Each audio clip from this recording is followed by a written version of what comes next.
Hey, what's up everybody? Gabe here, and I'm taking a little CRF ride today. I'm using a new microphone in my helmet. I'm riding in my dirt helmet. It's a Bell MX-9 Adventure, so it's a dual sport helmet really. You know, it's street legal and all that. It's got a visor on it. I don't like the microphone that I usually use in my street helmet in this helmet, because that's a Sony lavalier microphone, and it sounds good, but it needs a dead cat to block the wind noise. A dead cat, for those not familiar, is like this fur, kind of furry thing that you wrap your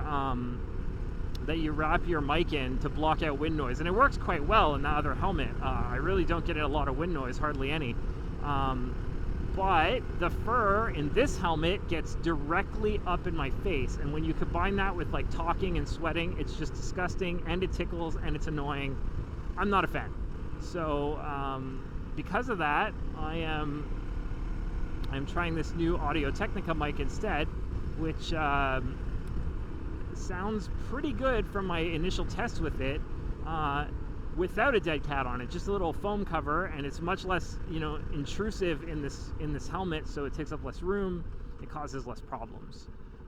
So I'm hoping the sound will be good. We're gonna see when I get back how that goes. So today's topic is going to be backcountry discovery routes. So I am planning to do a backcountry discovery route later this summer, or maybe the beginning of the fall, something like that. Right now my dates I'm thinking about are the middle of August or the middle of September, basically. Either going to be home for Labor Day weekend or leave after, kind of thing.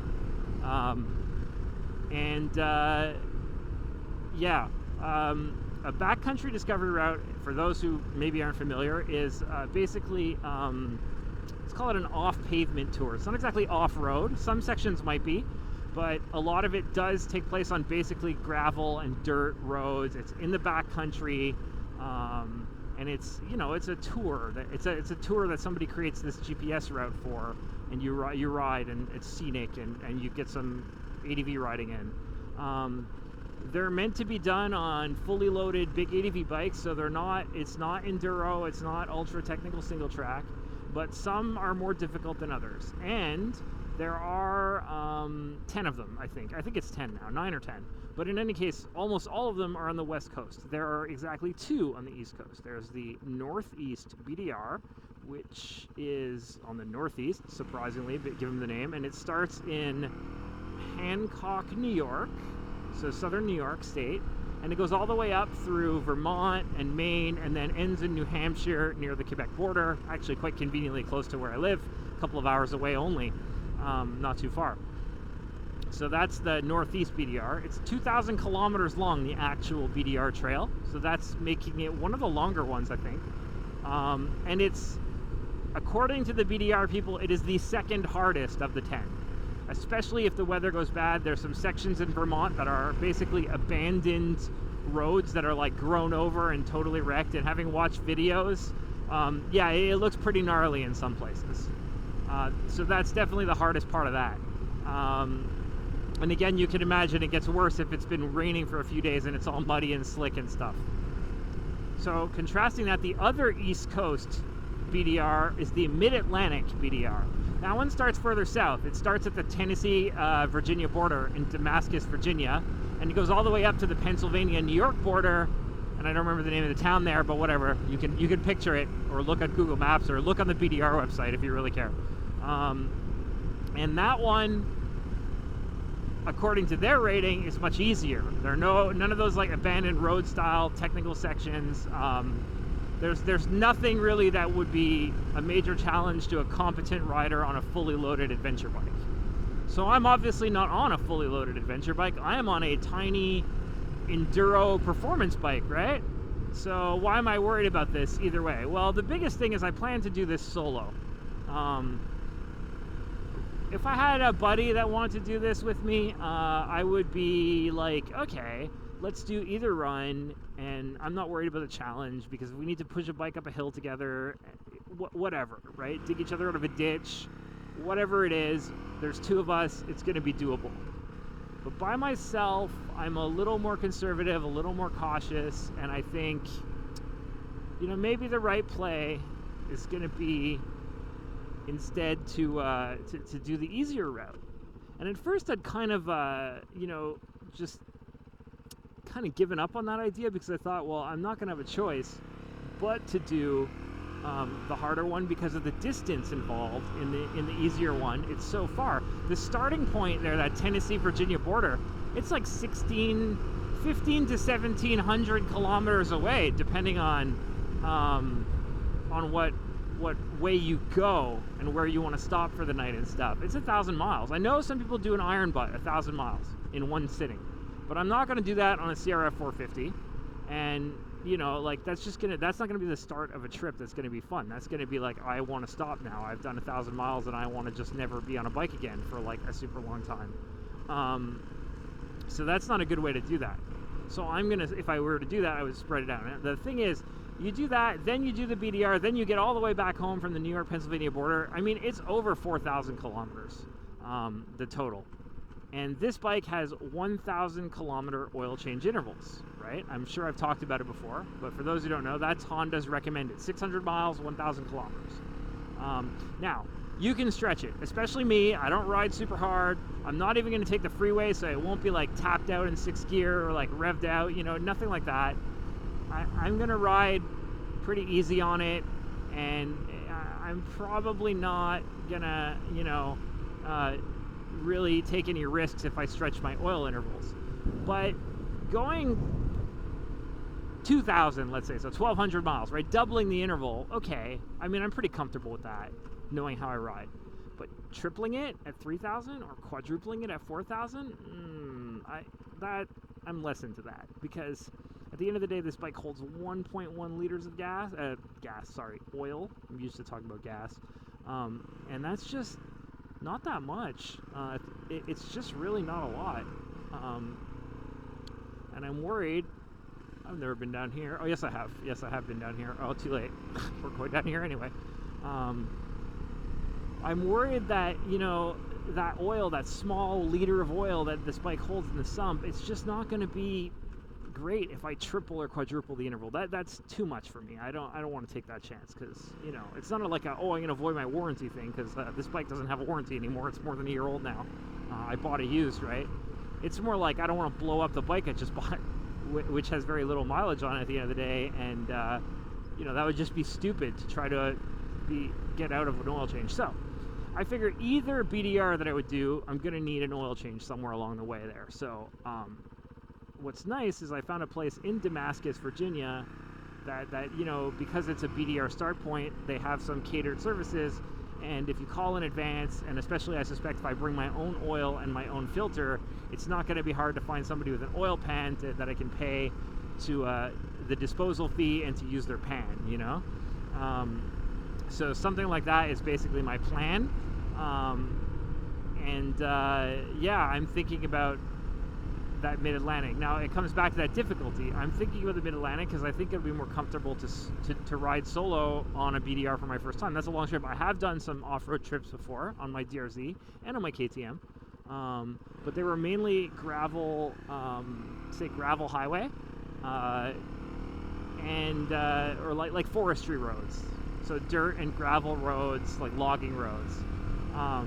Extremely long distances in some of them. I mean, I rode like 800 or 900 miles. I saw that guy. That guy was behind me before. We just kind of took different routes to get to where we are here. So I've done that before, but not really. There wasn't really much in that riding that was more technical than that. And even then, it was for 3 or 4 days. It wasn't for like 10 to 15 days, which is what we're talking about with the total BDR trip. So because of that, I am definitely thinking that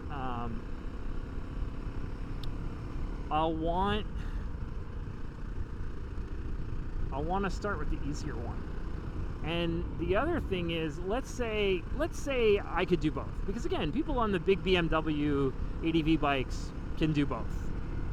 You know, they can do the Northeast BDR. Some of those guys are very, very talented riders, but you know, law of averages says not all of them. and I'm on a bike that's so much more able off-road. It's so much lighter, and so much, the suspension's so much better geared towards it, that like I could probably compensate for some lack of skill. But even if I could clean it solo comfortably, right? Here's the thing. Then next year, I want to do the other East Coast BDR that I didn't do this year, and then I did the hard one first. Then I'm left with the like kind of easy one after. Like, I don't know, that doesn't seem as good. It seems like I should do the easy one first, and then next year I'll have the harder one to look forward to, like as an increase in challenge, right? So that's my main thing. And seeing as how I'm gonna have to do the oil change either way, that factor, which I'd initially kind of considered for some reason in my head as like a blocking factor, well, it's not so important anymore. So that's pretty much the idea. I am planning on doing a shorter trip before either way. I don't know, in July or August. I've got actually a lot of vacation. I just need to work it out with my coworkers so that I'm not messing with anybody. We have an on-call rotation, and I'm on the on-call rotation, and I don't want to mess with the other people on that, for example. So I am being cognizant, but I do have a lot of weeks of vacation to use this year, so I have to figure that out. But I definitely have enough to do the BDR and some like extended weekend trips where like I take a Monday and Friday off or something and make a 4-day weekend in the middle of the summer, and then go do a couple of nights camping, something like that. I am thinking about doing something like that because I need to do shakedown with all the luggage, all the camping gear, all the stuff that I would bring, and make sure everything's good, and make sure I'm good with the bike. And I'm not going to extensively tune the suspension or anything, but I'm at least going to play with the preload to get that right for the gear. I got to scrub in the new tires, which I still haven't put on yet. I'm waiting for one last little set of tools, which includes a bike lift, so that I can, oh yeah, and a 32 mil socket, which I didn't have, so that I can remove the rear wheel and lift the bike up better, because the way I was doing it was really ghetto. I was using one of those like milk crate style stands, but it wasn't balancing well on it, and the whole bike was moving really easily, and like I didn't really like it. I was worried it was gonna fall. So yeah, I'm gonna get the right socket and the right kind of lifting stand that'll be better, and that's the plan.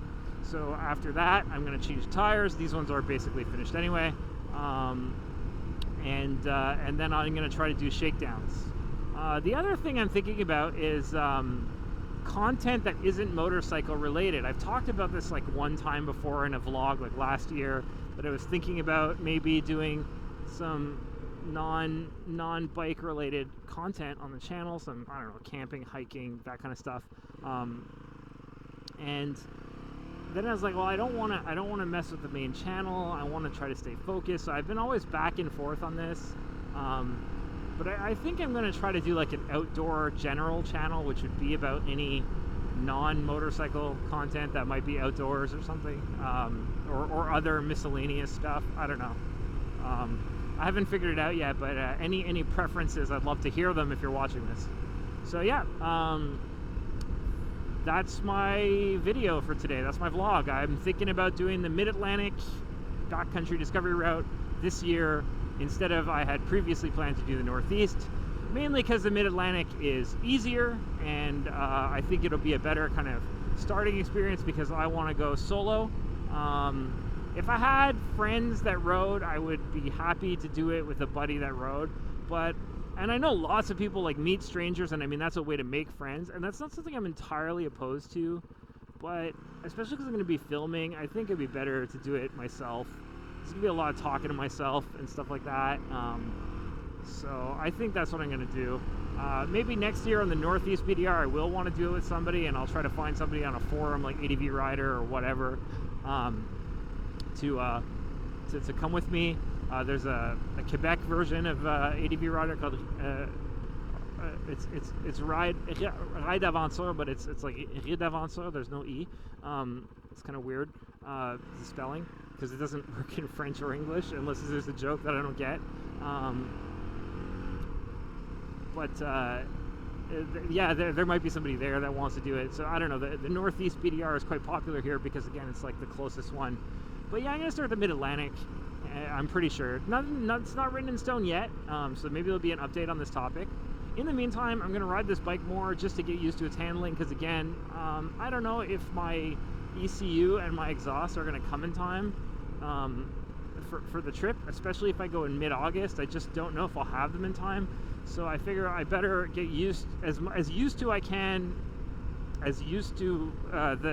the current configuration with the stock exhaust and stock ECU as I can, and if that means kind of learning how to tame the janky throttle with my wrist, then that's what you got to do, and it'll just make it that much nicer when I eventually do get the Vortex, and you know, can if I can smoothly handle this, imagine what I'll be able to do with the smooth handling ECU and throttle settings. But yeah, I got to try to ride the bike a little more. I'm going to commute on it a bit to kind of try to get into that, so that I'm more ready when it comes to the BDR in I don't know, a month and a half, or in 2 months and a half, depending on when I do it, that kind of thing. So all right, well, that's it for this one. Thanks very much for watching, and I will see you soon. Peace.